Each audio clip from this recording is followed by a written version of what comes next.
Okay. Hi, everyone. Thanks for joining us tonight. We're talking about oral health today with Dr. Kalaydjian. You can call him Dr. Eddy. And so we're going to get started here in a few minutes. If you have any questions tonight, put them in the chat. And then at the end of the presentation, Dr. Eddy will answer all your questions. Okay. And so, Dr. Eddy, if you just want to unmute yourself again. Oh, sorry. There I you thought go. you guys could hear me. Hi, everybody. How you doing? Thank you for joining. I'm going to take my picture off the screen for now, and I'll start the presentation. Okay, guys? And what we'll do is we'll keep questions at the end. That way I can focus on the questions and not lose track of where I am in the presentation, if that's okay. All right, guys. Here we go. The topic today is oral health and the athlete. And before we start, oh, 1 second. There we go. I just have to put the slide usually so nobody comes after me and says that I copied some of their information. But obviously, I took it off of some websites, some slides. So I do share that underneath the slides. And there's some references at the end of the presentation. So I have no financial interest or affiliation concerning material or products discussed in this presentation. In other words, I'm making no money off those items I'm going to be talking about, okay? They're all stuff that I actually provide to my patients and share with anybody that needs it in the clinic. All righty. So oral health. It's important from our oral health related quality of life. So what it does is, if you don't have good oral health, it tends to lead to, it affects your eating, sleeping. It can affect your socializing. Even the way you speak, if you're missing some teeth, or if you've hurt yourself, your jaw, or your joint, you tend to not be able to move your mouth as well. You'll have a lot of pain and discomfort. Also, it can lead to functional and social and emotional well-being. So that it affects all these things. It can also lead to serious illnesses, which I have a slide coming up that will show you some of the illnesses that it can cause. And then all of the above can affect your training and performance as an athlete.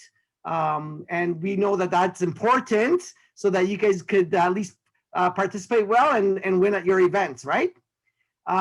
So maintaining good oral health, which includes brushing, flossing, and a good diet, should be part of everyone's daily activities.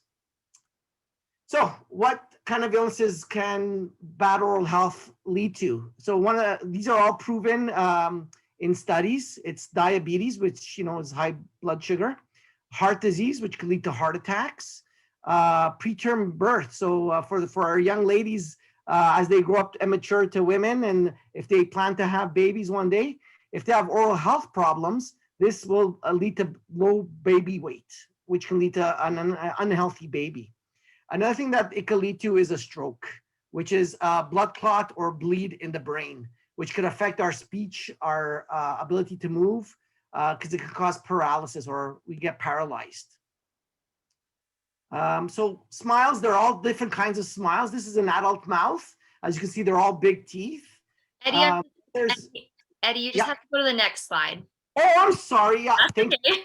Thank you. Thank you. Sorry, this is the, I knew I was going to do that. Sorry about it, guys. So this is the one about the illnesses, all the ones I just talked about. And then this is an adult mouth with adult teeth. This is a mouth that we call mixed dentition. What that means is you have adult teeth with baby teeth, okay? And again, adult teeth, baby teeth. This is a child, it's all baby teeth. So these are almost the 3 different stages of teething that we see, or teeth in the mouth. So the adult teeth are called permanent teeth. As I said, the second slide was mixed dentition. And this one are primary or deciduous teeth. Okay, so we all want to know what parts belong to a tooth, right? So we all know that a tooth has roots, which is the bottom part, a neck, and a crown. The crown is the part you usually see in the mouth. The root is what's underneath in the bone. And the neck is the part that's near the gums. It's below the gums, actually. You can't see it unless you have something called recession. And gingival recession is when the gum pulls away from the top of the tooth, okay? So a tooth also has two parts to itself. And actually it's three parts if I really want to get into detail. You have the enamel on the outside, which is the hard part. It's the hardest part of the tooth. Then you have the dentin, which is just a bit softer, and it's underneath the enamel. You can't see that unless you break your tooth, okay? And then the part on the root is called the cementum, okay? And inside the root, you'll have what we call the pulp tissue. And pulp tissue consists of blood vessels and nerves. And what holds a tooth in place of the bone is the periodontal ligament. These are like little shock absorbers. So every time your tooth moves, it kind of vibrates on these little ligaments, and you actually sometimes feel that movement, especially if you bite something hard and your tooth moves the wrong way, you will feel it down there. That's what it'll hurt, okay? And then this is the bone. This is like the way it looks right now is the way a healthy tooth and bone structure would look. So next thing that we worry about is gum disease, okay? Otherwise known as periodontal disease. And the way it starts is you'll have some plaque on your teeth. So this is from not brushing or flossing.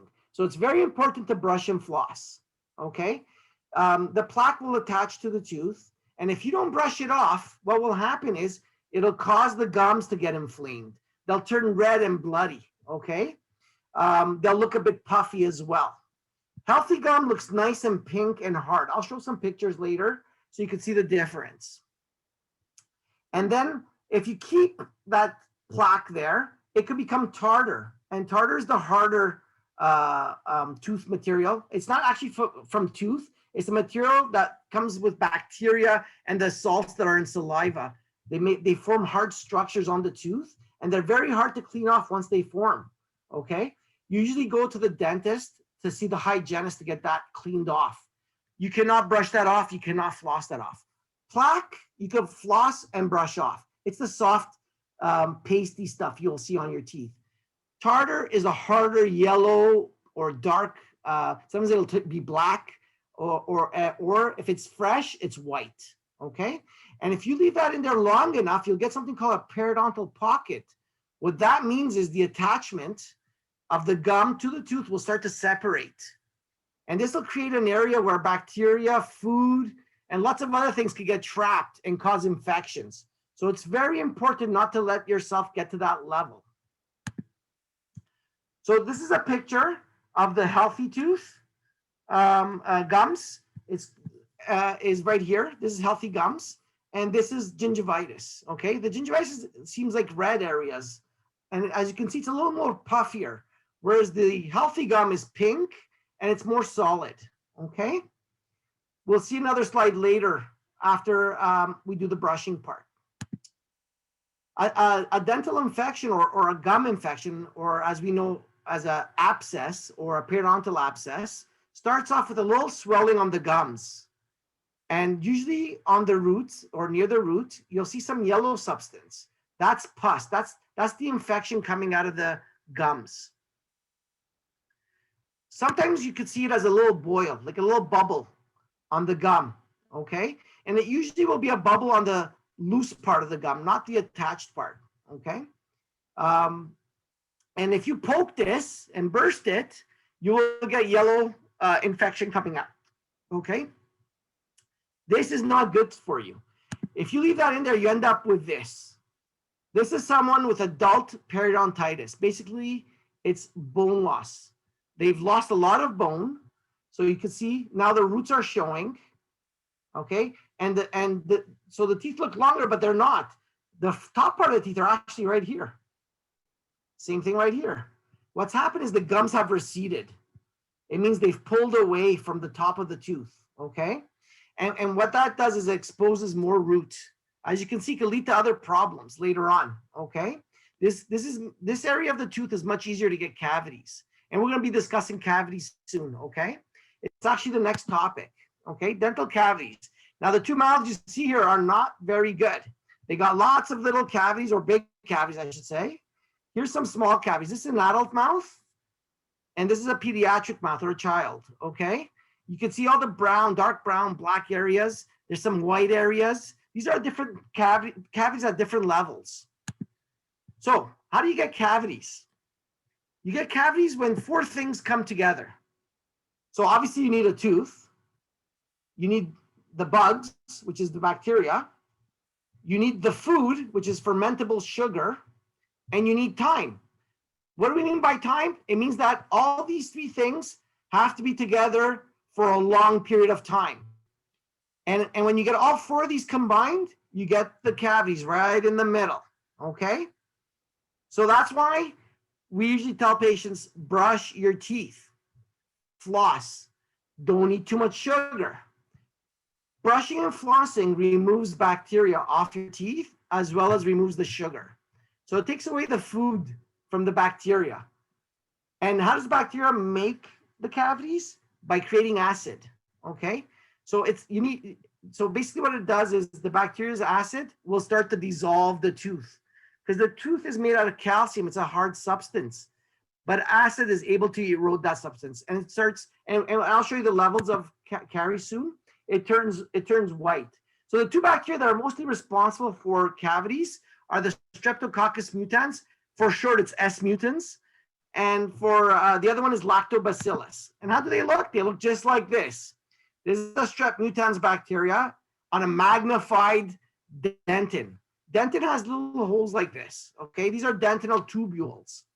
And that's how they travel into the cavity. And they also secrete acids in this level, and it eats away the dentin.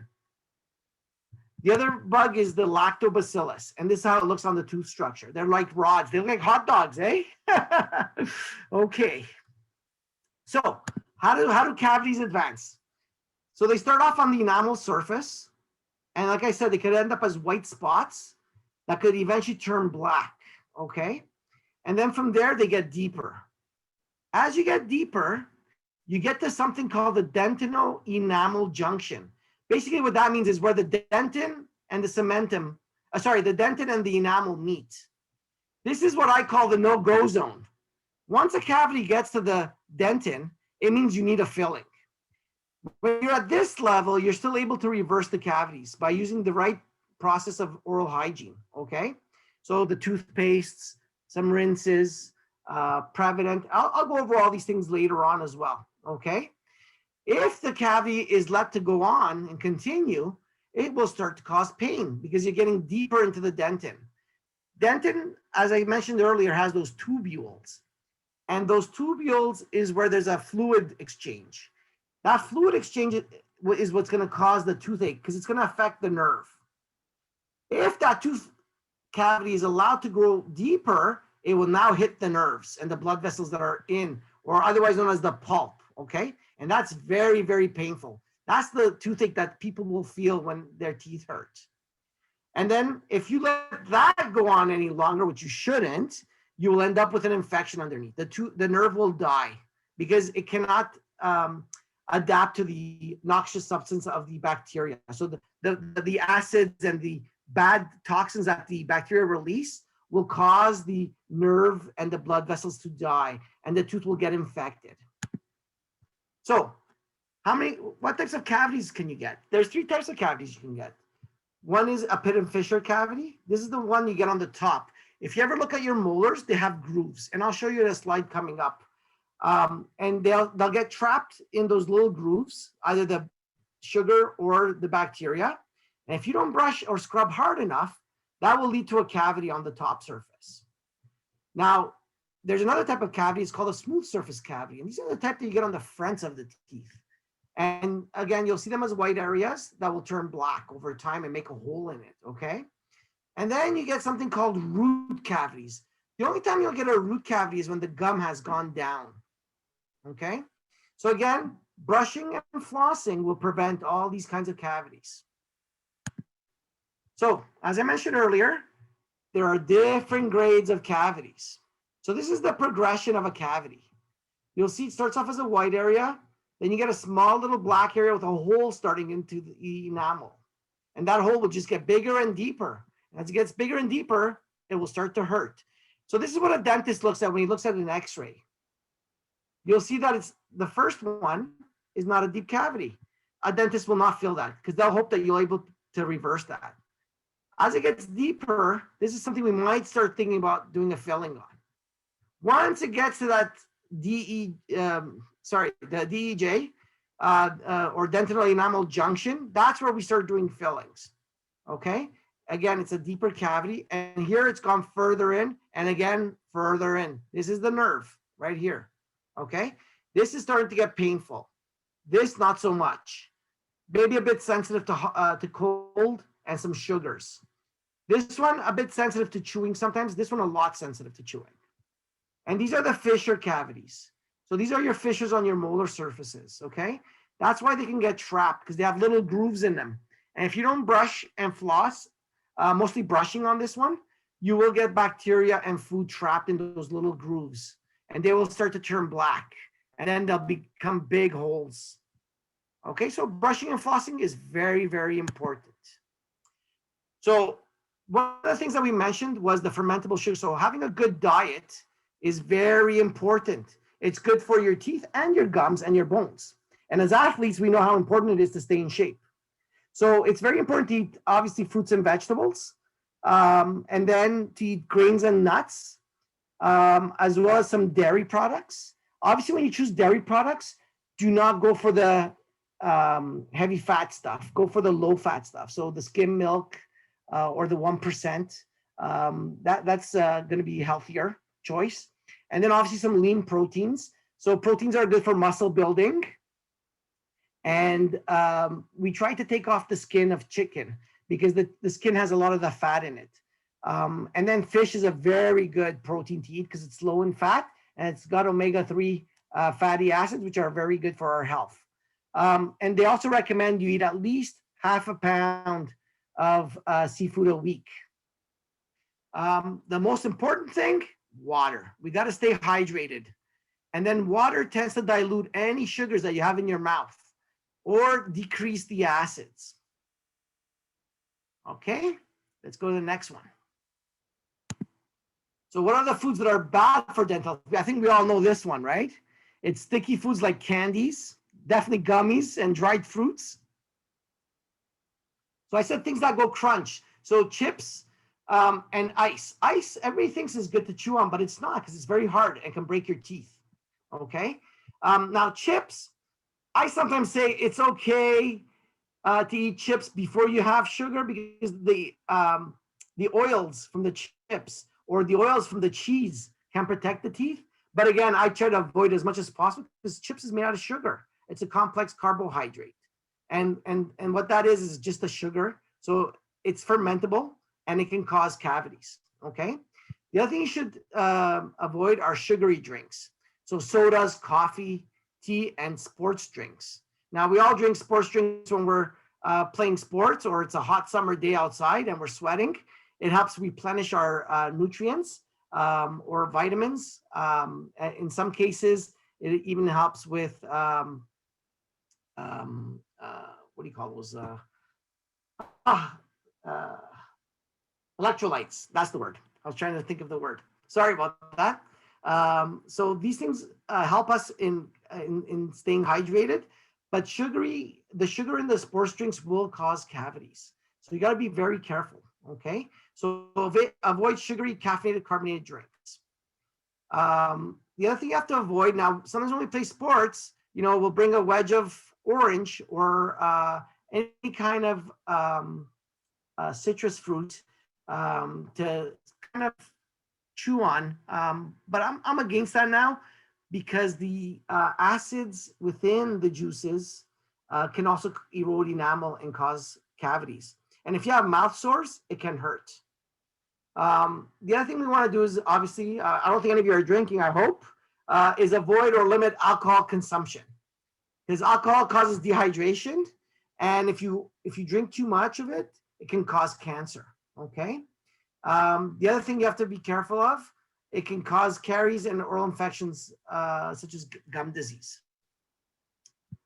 So what are the things that have a lot of sugar in them and what are the percentages? So you could see fruit drinks, soft drinks, and are high up. So just because we say they're fruit made out of fruit doesn't mean they're healthy. We still have to watch our sugar intake, okay? So again, I'll remind you, watch out for sports drinks. So what can we substitute for some of these drinks? So for soda, we could drink water. I know it doesn't taste as good as some sodas, but water is the better choice. Energy drinks. I'd rather drink it unsweetened tea, so don't put sugar in the tea. Instead of chocolate milk, just regular milk. Instead of smoothies, which are also fun to drink, I'd go for sparkling water. And instead of a fruit punch, I dilute the juice. So basically mix some water in it. It won't taste as good, but over time you will get used to that taste change, okay? Now, do I say don't ever have these? No, you could have these in life, okay? But you gotta take them in moderation and try not to do it too much between meals, because that's how the sugar stays on your teeth. So what I usually tell my patients is if you're gonna have any of these things, drink it, enjoy it, but as soon as you're done, take a glass of water and rinse your mouth, okay? But don't brush right away. Now, why do I say don't brush right away? Because some of these things have acids in them. And if you brush right away, you'll actually damage your enamel. So I usually recommend to wait at least half an hour after having any of these before you actually brush your teeth. And I know you're all gonna have lots of questions. At the end, I will try to answer them all. So these are daily juice recommendations. So for anybody 7 to 18 years of age, they usually limit it to about a cup a day. So minimize as much as possible. I also say it's a waste of calories when you could be having water and eat more protein that can help build muscles. Oops, sorry. Oh, it's not changing my screen. Let's see what's going on here. There we go. So snacking tips. So what are some snacking? Oh, well, here's a good example of what I'd recommend for snacking. Fruits, nuts, okay? We don't have any low-fat cheese there, but low-fat cheese, some yogurt. Now, with the yogurt, you gotta be careful because there's yogurt with added fruits in it. The ones with added fruit have sugar, okay? That's something that people tend to forget. They think because it's yogurt, it's healthy, but when you add those fruits into it, it becomes a bit more of a calorie high snack, as well as a sugar-containing snack that can cause cavities. The other thing is you eat raw vegetables, okay? Because you get the full potential of the vitamins that are involved in it, okay? And then sugarless gums. These don't cause cavities because they don't have fermentable sugar. Xylitol, aspartame, all these things are not fermentable. Strep mutans cannot digest it, neither can lactobacillus. You will not get acids, okay? And then water, obviously, to keep yourself hydrated. So we talked about all these foods. How do we get these foods off our teeth? We do it by flossing, okay? How do we floss? So usually I say take a good, I don't know, about 12 inches or more, 12 to 18 inches of floss. And then I hold them usually in my fingers. There's gonna be a video coming up soon of how to floss. And then you pinch about an inch worth of floss between the two fingers on each hand. And then you put them through the contact space, okay? And slide it under the gum.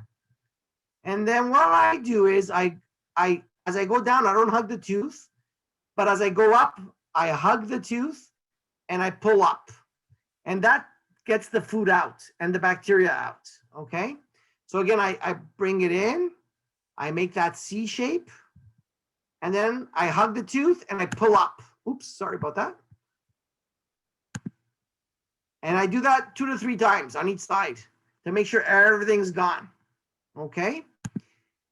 So we talked about those areas. So there's the cavity zone area and there's the health zone area. So the health zone area is the gum area. You want to keep your gums healthy, okay? So going underneath the gum, making sure not to go too far down where you're hurting yourself, just enough to go to where you have some resistance, okay? And then slide the floss up.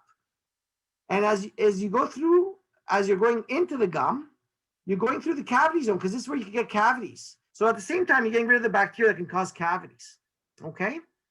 So as you can see, a toothbrush has the bristle section, and then there's a handle section in the back there, okay?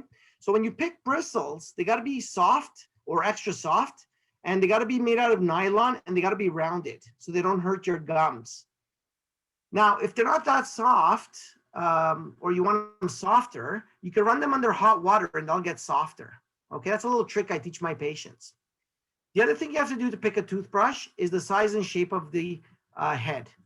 Okay, it's got to fit in your mouth, right? If it doesn't fit in your mouth, it's very hard to brush. And of course, you want it to fit just right where you're not hitting the back of your throat or the back of your jaw or the gums. Okay.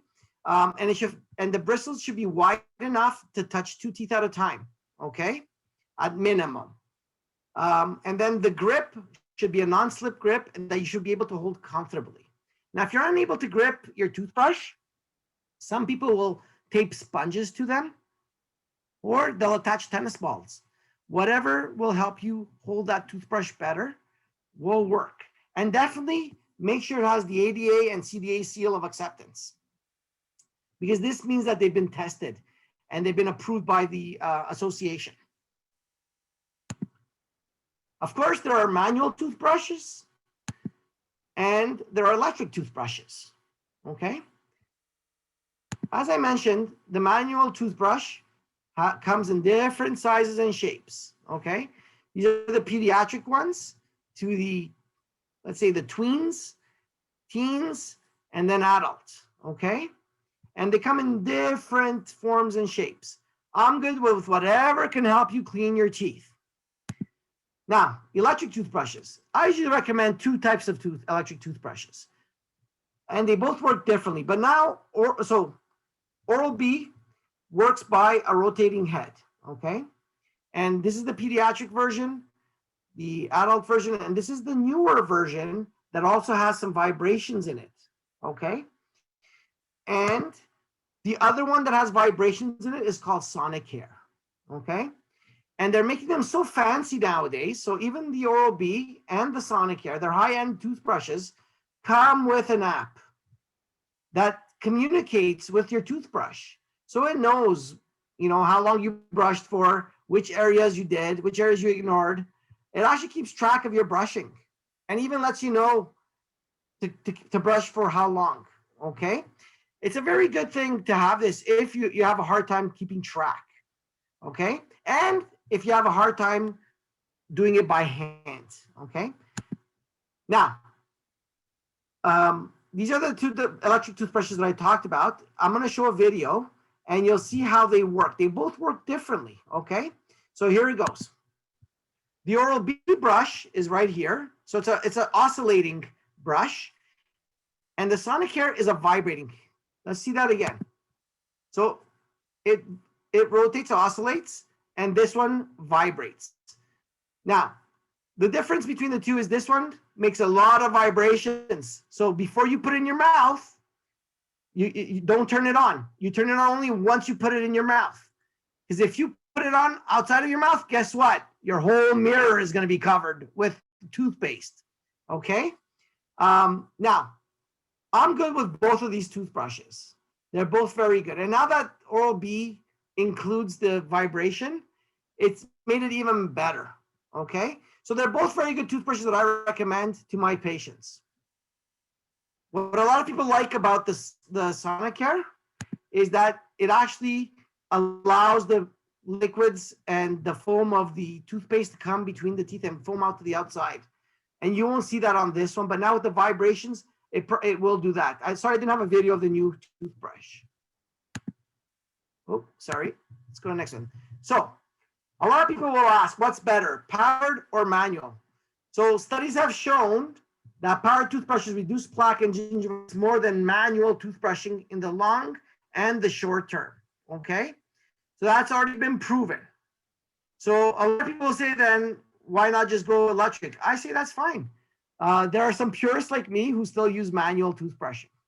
But if you're having a hard time or you wanna make sure you're brushing and getting all the right spots, I recommend going with the electric toothbrush, especially with those new apps. And this is the brushing technique. This is the manual brushing technique, okay? Usually what I tell people to do is put their toothbrush at a 45-degree angle and then brush down for the upper teeth and brush up for the lower teeth, okay? And then sometimes I tell them to do a little scrub motion. I'll tell them to do a little circular motion.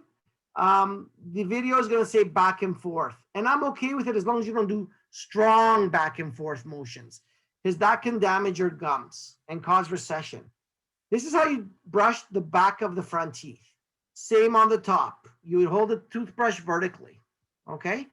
And then don't forget to scrub those fissures we talked about where you're prone to trap bacteria in food. Scrub it really hard. That will not damage because the bristles are softer than your teeth, okay? So here's a video showing on how to brush. To keep your mouth healthy, it's so important to brush your teeth for 2 minutes twice a day. Here's how to do it right.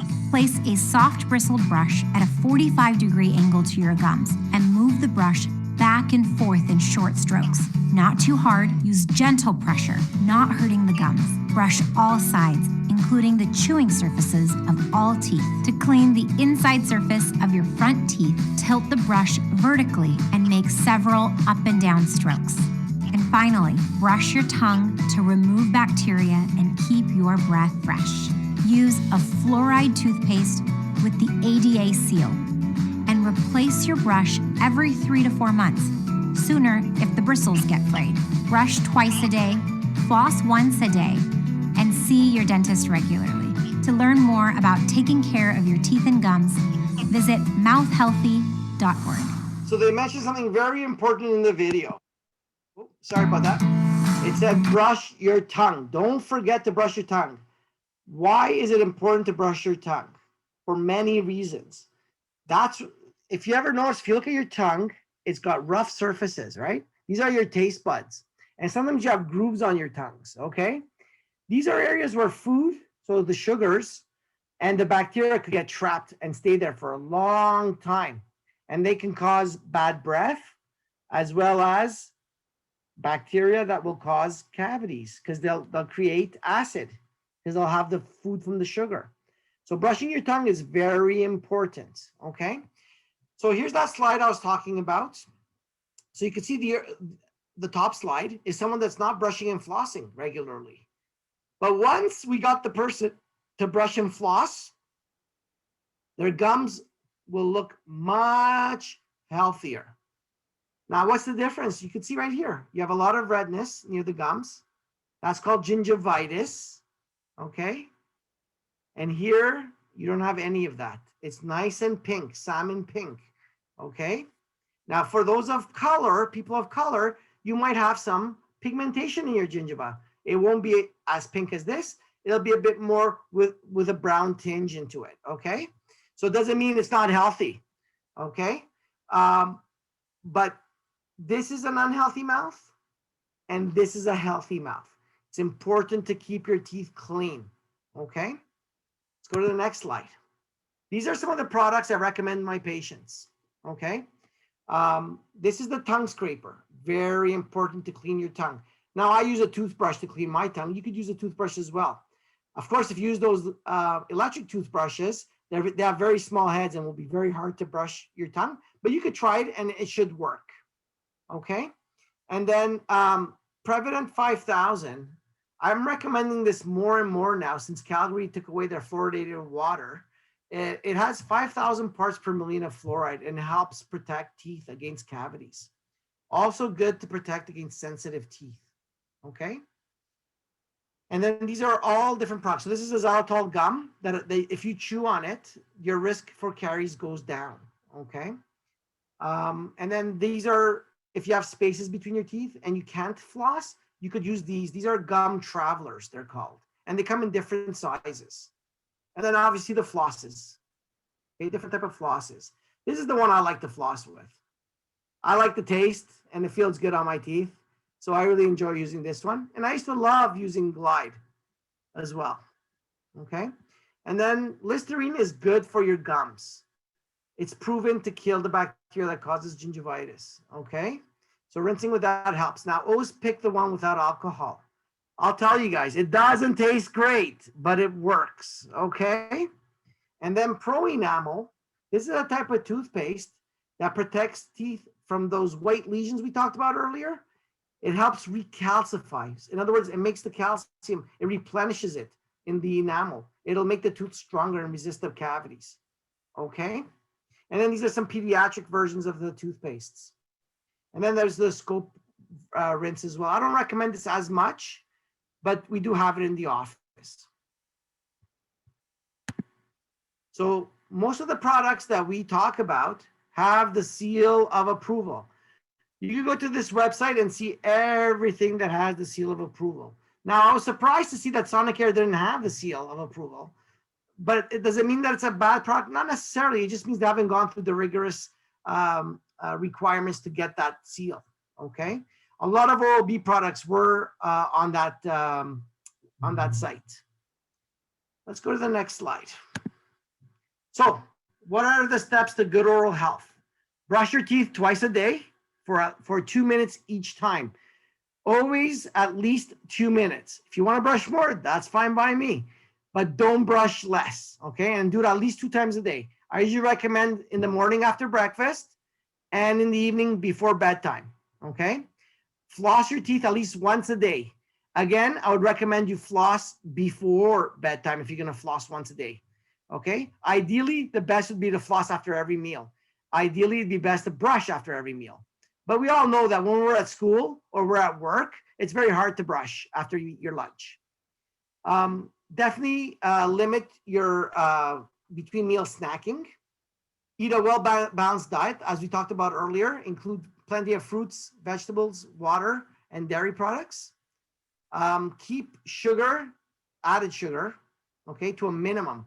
So normal sugars in some fruits, that's okay, because it's not added sugar, okay? You can have fruits and vegetables. Limit your alcohol. Don't smoke.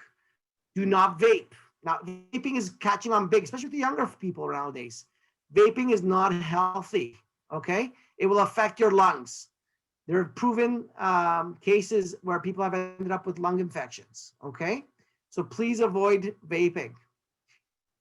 Another reason these are not good is 1, they can cause cancer. 2, they can cause dry mouth, okay? Check your mouth regularly for changes. In other words, look in the mirror every once in a while. It's okay. Look to see if you have some bumps, like those infections I showed you earlier. See if you see some white areas that you're worried about. Show it to your dentist, okay? If you have black areas and you're concerned, show it to your dentist. You'll even see your tartar if it's really bad, if you haven't gone in a while, okay? Or you'll see the gingivitis. Now you know the signs, okay, guys? So visit your dentist regularly, and when they do the checkup, they'll let you know if everything's okay. So now that we're talking about athletes, okay, it's very important, okay, to wear mouth guards.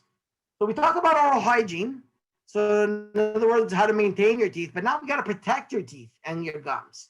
The way to do that is with mouth guards, okay? What do mouth guards do? They help cushion the blow to your face. So in other words, when you're playing a rough sport like football, okay, or hockey, okay, if you check somebody or you tackle somebody, you could fall and hit your face. You could hurt your tongues, your cheeks, your lips, your jaw. All these things could hurt, okay? Or you could break your teeth. The other thing you have to worry about is that if you don't wear a mouth guard, you could get a concussion, okay? I'll go over this one on the next slide, okay? So the one thing you want to do is you want to minimize, it's over here already. It minimizes risks of concussion, okay? Now, we say it's an essential athletic gear, but people will say, oh, do I need that for soft sports like gymnastics? Of course you do. You're tumbling, you're jumping on a beam or on the, uneven bars, okay? All these things, if you fall off it, you're gonna bang your jaw, you could bang your lips. It's important to wear a mouth guard. It'll protect yourself. Or if you're skating, figure skating, okay? All these things. Obviously, boxing is a high-risk sport. We would definitely tell you to wear a mouth guard, okay? So how does a mouth guard protect you? It protects you by reducing the risk of a concussion, protects your soft tissues, cushions teeth against impact. So in other words, hopefully you won't break your teeth, and then prevents injuries to the jaws and neck, and protects your joints. Okay, so having that plastic in the mouth helps you protect against all these things. So it's very beneficial.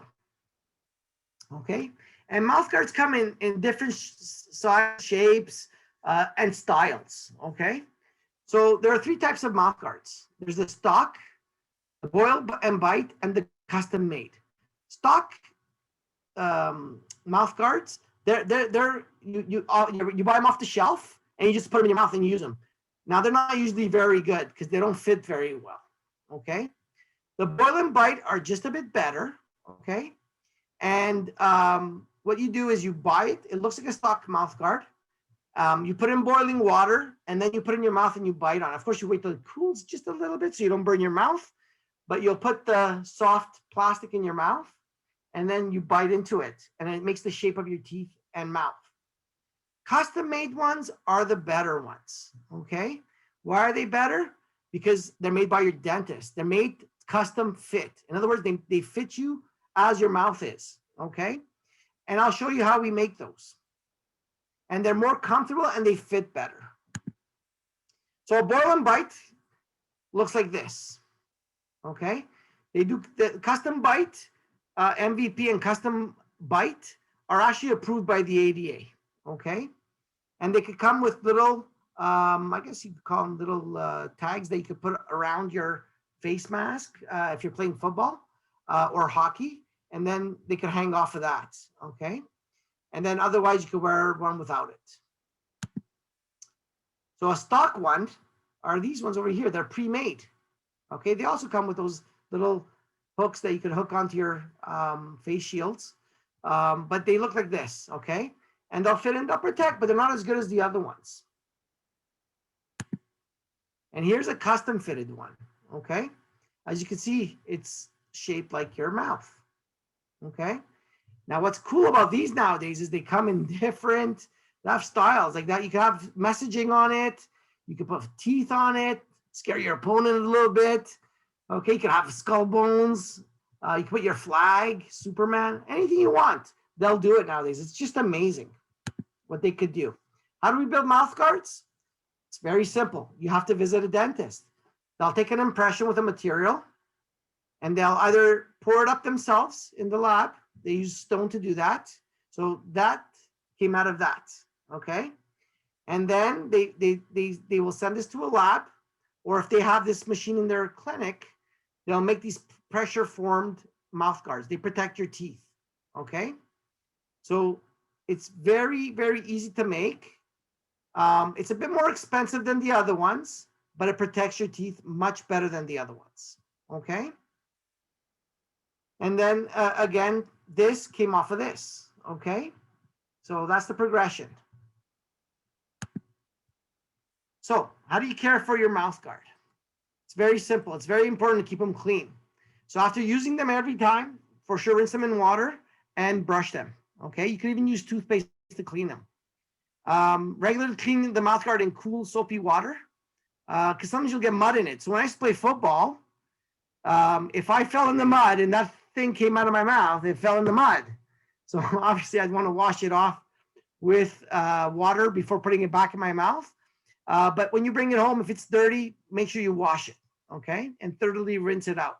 It's something that I want everybody to be aware of, that, that sometimes you do have an accident on the field or in the pool or on the mat where you could bang your mouth, or somebody bumps into you, bangs you, and your tooth pops out. That's called an avulsion. That's a dental term.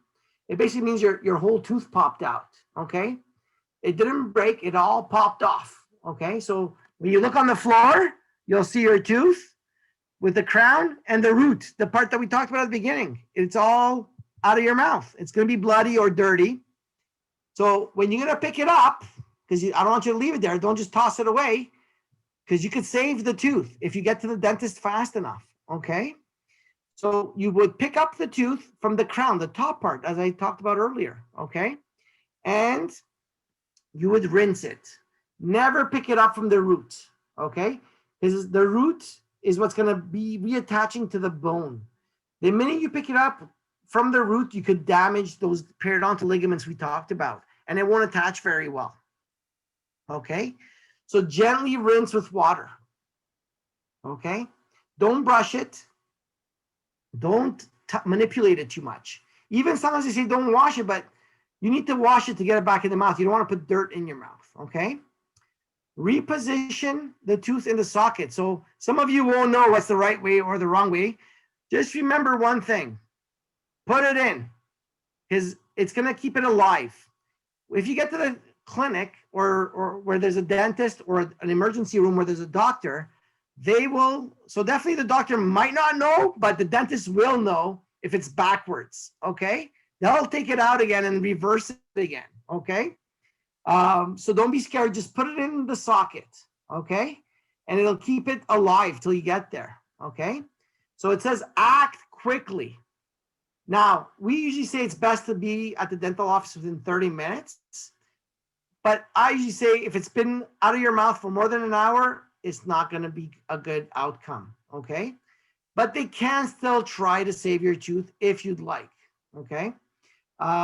Definitely do not wrap it in a Kleenex or a towel, because this will dry the tooth out, okay? It's going to damage the root of the tooth, okay? So how would you transport a tooth that's been knocked out?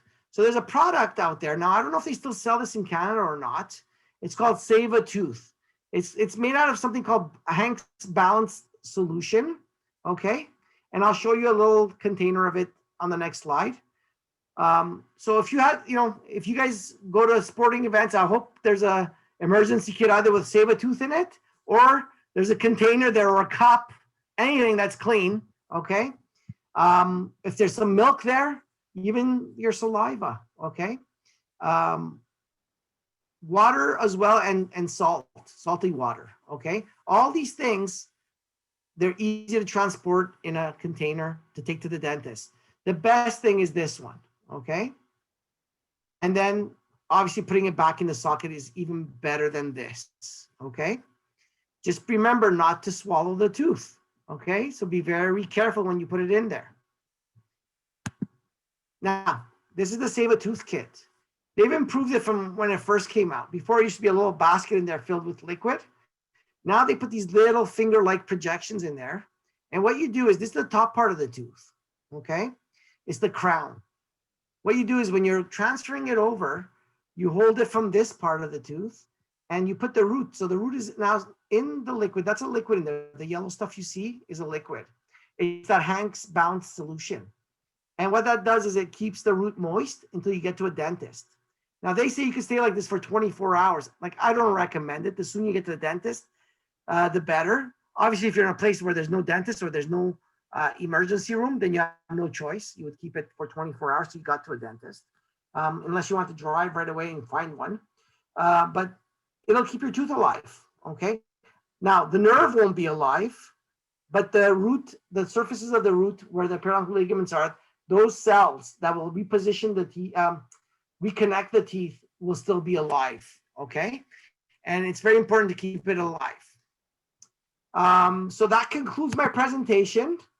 I'm gonna go back to the screen. Let me just, I'm trying to see what my video, am I doing something wrong here? Trying to put the video on, Caitlin. I don't know where it is. Oh, here we go. Got it? Yeah, is that better? You guys see me now? Yep, perfect. Okay, perfect, perfect. So I'm gonna hold I up. hope everybody enjoyed this presentation. I'm gonna hold up the password, and then if you have to, you can leave, and then Dr. Eddy will be around for a few minutes to answer your questions. So the password tonight is 5-pin bowling. Okay, 5-pin bowling. Okay, so I had one in the chat from Alana earlier on. She asked, is it different for people who have Down syndrome? Because I hear they have severe trouble with their teeth.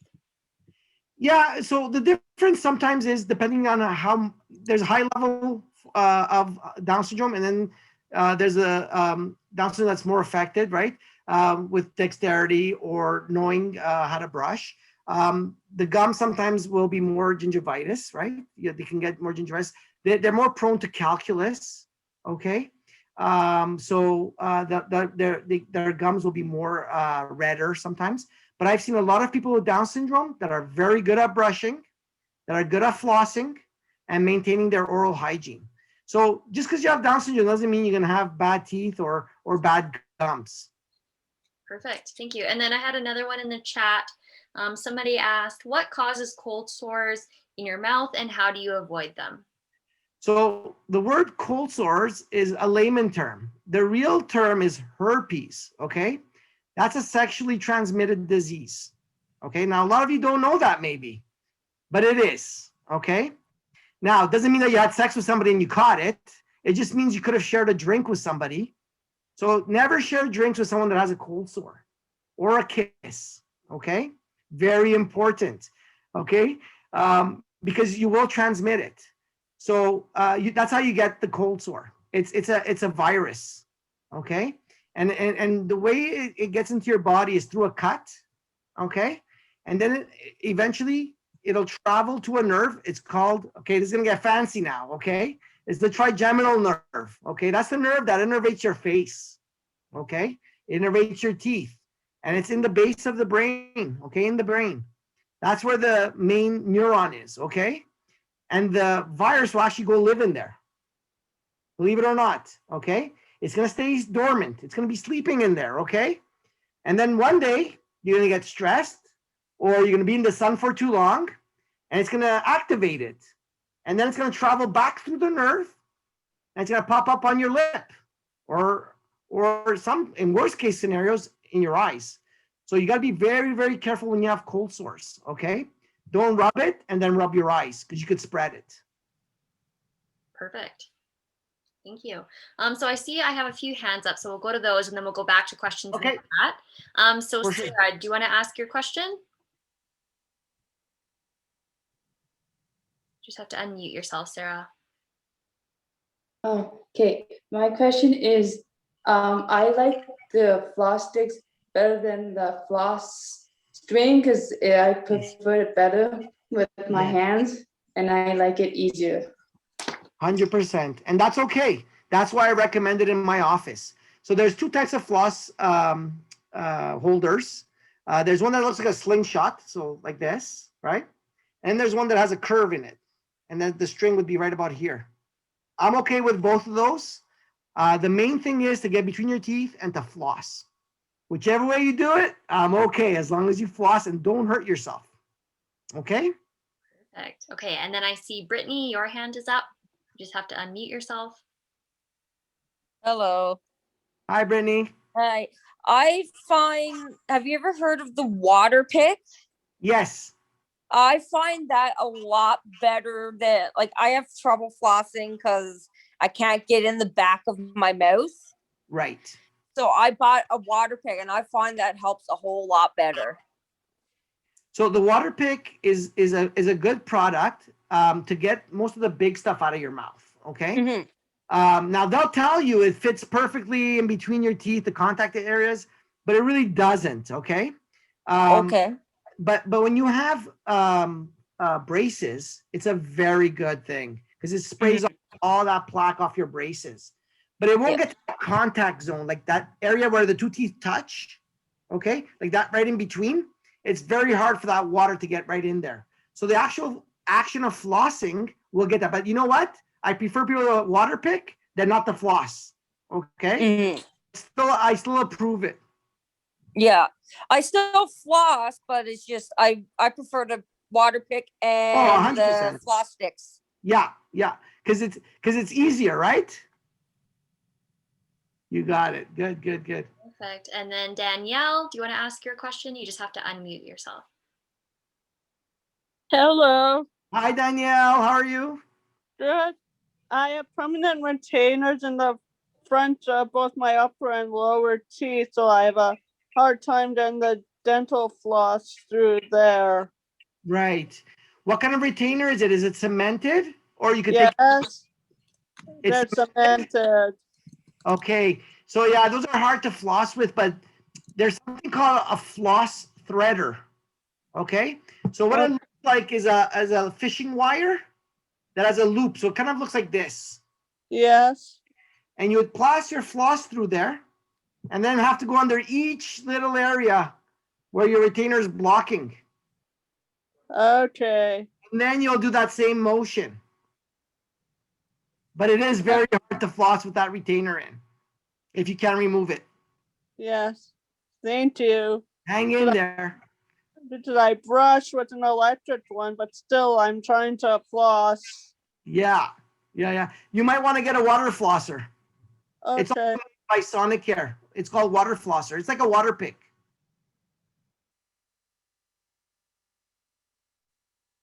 Okay, Cassie, do you want to ask your question? I'll unmute you.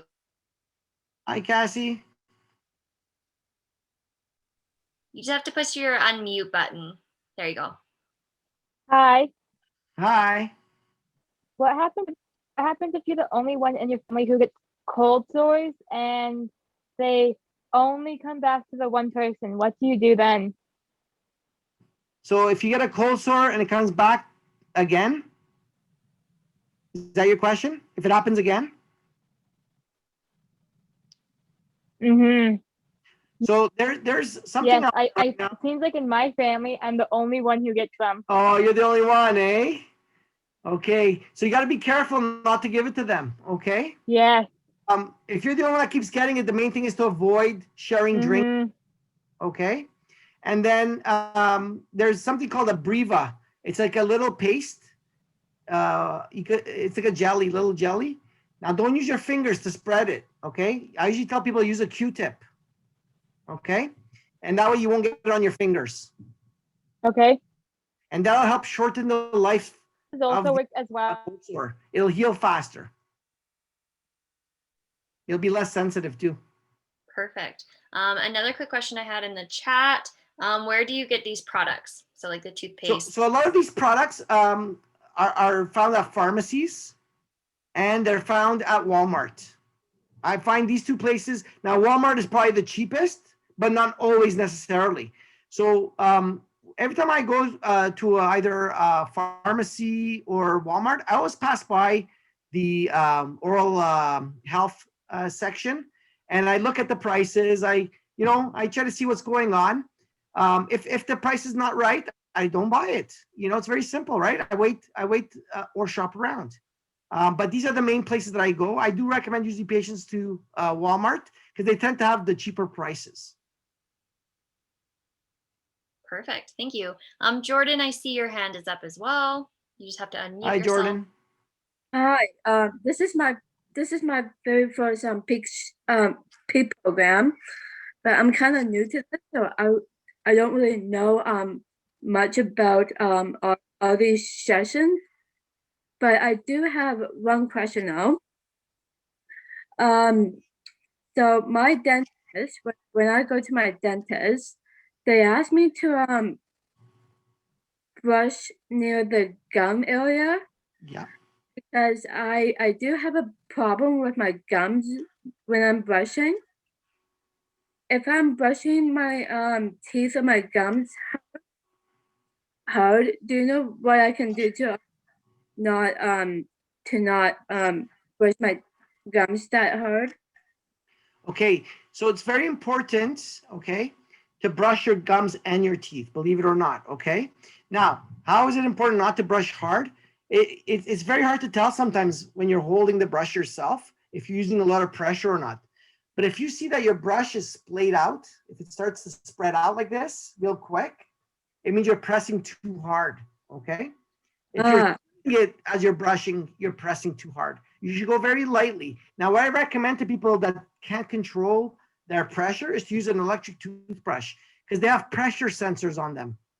And they'll tell you if you're pressing too hard. Yeah, with the flossing, I can't really floss. I can't floss with my, but I do have I used to have braces and I lost a retainer at one point. Is it pull-out retainer that I used to have, and now I have a mounted retainer. I use a thing to go inside where my mounted retainer is, so I have to use something special to get into that and then floss my two front teeth. So Right. I have to retainer. So it's really hard for me to floss. Yeah, it gets hard. That's why, like, nowadays there's retainers that you could wear that are see-through and they're removable. Okay. Now you have to be compliant. What that means, so a dentist will tell you, are you compliant? Doesn't mean, are you going to wear it all the time? If you are, and they trust that you're going to wear it all the time, they might make you one that's plastic. Okay. And you wear it mostly at night. Okay. But you have to wear it, because if you don't wear it, your teeth will shift. The reason they put that little wire in there is to prevent your teeth from shifting, or else all those days that you wore braces goes for nothing, right? So you got to be very, very careful. Perfect. Okay. Preston. Preston, hey, Hi, Preston. I got a question. I do have an electric toothbrush. I use it every day because my dentist told me to get that. Anyways, the electric toothbrush. What about I'm not thinking, but you're talking about can you buy that toothpaste at Superstore? Yeah, you could. The Superstore has a good section also for oral hygiene. If you go there, you'll usually find most of these toothpaste I mentioned today. Okay, and then also, I know sometimes I don't drink that much coffee every day.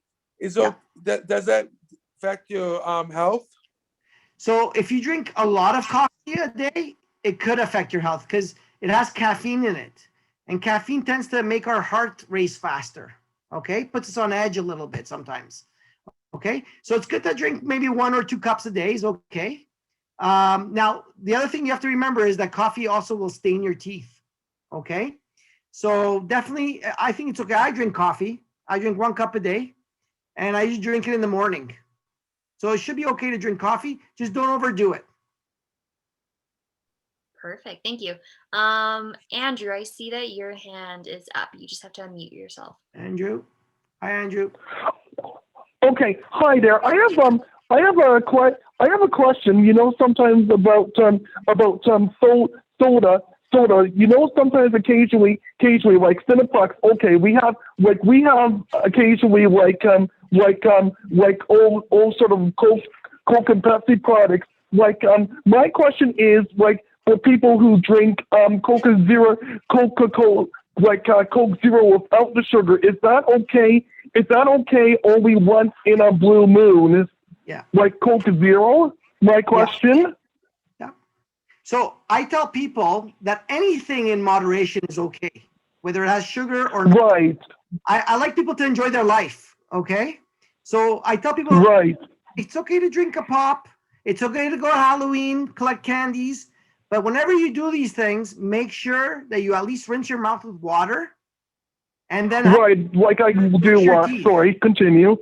Yeah, right. And later, brush your teeth, okay? Now, Coke Zero compared to regular Coke, what's the difference? The difference is that the sugar that's inside Coke, the regular Coke, is real sugar. It's fermentable, okay? The sugar that's in Coke Zero is an artificial sweetener.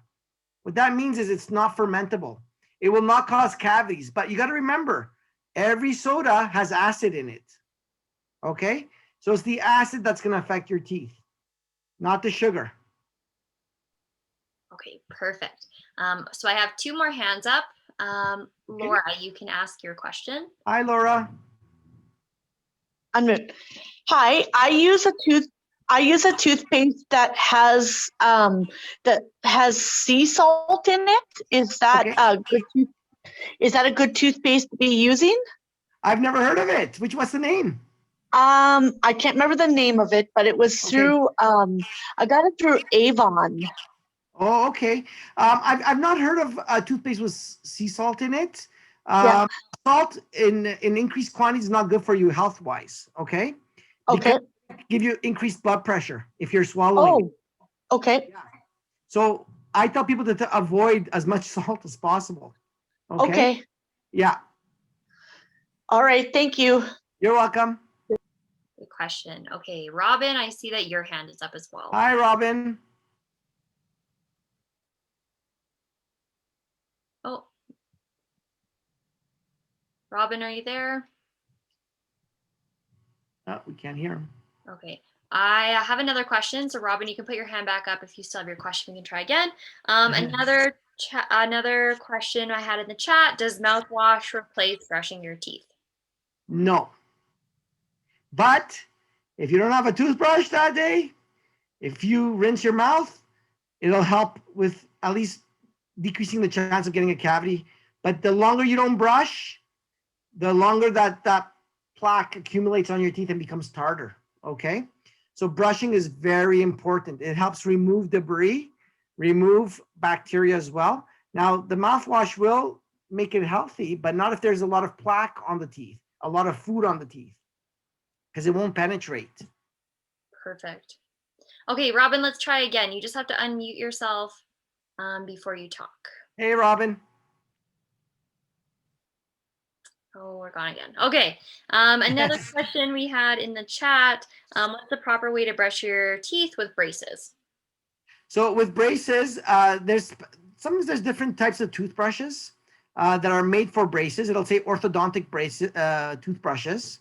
Now, the important thing is not to press too hard because you can knock off the brackets if you have braces, right? So you got to be very gentle, okay? The other thing is, obviously, you could use the water pick, as I mentioned earlier, or the water flosser. That'll get a lot of the debris off, okay? But you still need to brush, okay? Just be very gentle. Perfect. Okay. And then the last question that I had in the chat, how often do you go to the dentist? Myself? How often should we go to the dentist? Okay, that's good. So usually I tell people at least twice a year, okay? Why do I say twice a year? Because you'd be surprised, okay? Sometimes the dentist might see the cavity forming where it's still shallow, okay? But if you don't come in 6 months and you come maybe in a year, that could have gotten worse, okay? So it's good to go regularly so the dentist could keep an eye on your teeth and your gums as well. And sometimes the dentist will say, you know, for the checkups, we usually keep it at about every 6 months, okay?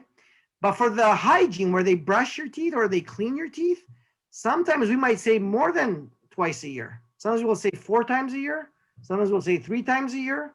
Sometimes we'll say 2 times a year. But I never say once a year because I want you to get your teeth cleaned and get the tartar off as fast as possible. Now, who would I tell to come every 3 to 4 months? So someone, let's say, that has braces and they're not keeping their teeth clean and they're starting to get gingivitis. They're the ones I would tell them to come more often. Let's say it's an older person that can't brush very well and they tend to have accumulation of plaque. I'll tell them to come more often, or tartar, right? You tell them to come more often. So anybody that has issues with their gums, you'll tell them to come more often as well. So people where their roots are showing, like that earlier picture that we saw, where the roots were all showing, that person, I tell them to come every 3 to 4 months. Perfect. Thank you. Okay, our last question, Robin, we'll try one more time. And if it doesn't work, okay. Hey, Robin. So you just have to unmute yourself, Robin. Oh, there we go. Is it good to use a mouth guard from when I was like 5?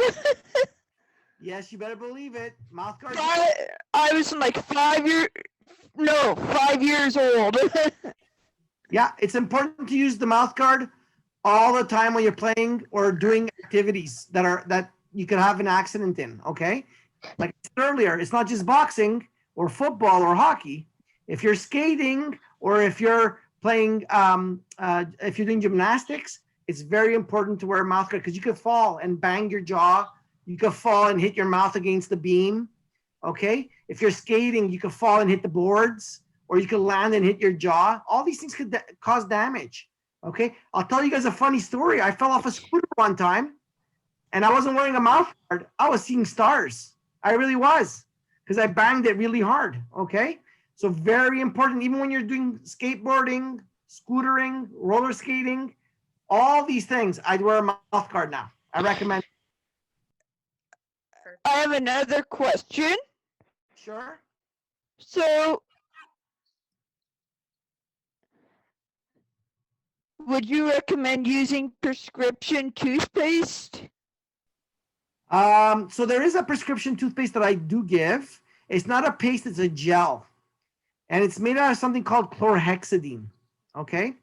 Chlorhexidine is good for reducing the number of bacteria in your mouth. Okay? That's the only prescription toothpaste or gel I recommend. I don't know of any other ones. Perfect. Okay, well, thank you so much, everyone, for joining us, and thank you so You're much, welcome, Dr. everybody. Eddy, for such a great session. And if you guys have any other questions, again, you can always email our Peak Program email account. I hope you all enjoyed it. I really enjoyed getting it ready and presenting to you guys. Awesome. Thanks again. Have a great night, Okay. everyone. Bye, everybody. Great Bye. meeting you all.